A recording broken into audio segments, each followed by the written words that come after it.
አለ እንግዲህ ባለኝ አቅም 20 ሺህ ብር ሰብስቤ አምጥቼልሻለሁ። ፍራሽ መግዛት ትችያለሽ፣ ረከቦት መግዛት ትችያለሽ፣ ዘና ብለሽ መግዛት ትችያለሽ። ቤቱ ደግሞ ቆንጆ ነው ማለት ነው።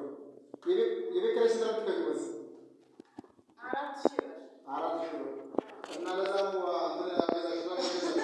ስለሚከብድሽ ይሄው በቃ እንግዲህ ወገን ደራሽ ደርሰንልሻል። እንግዲህ 20 ሺህ ብር ነው ይሄ። ዘና ብለሽ እንግዲህ ያዥ እንግዲህ ዘና ያደርጋል እንዲሁ ለእለቱ። ይሆንም ከዝም ብሎ ይሻላል። ከዝም ብሎ ይሻላል እንግዲህ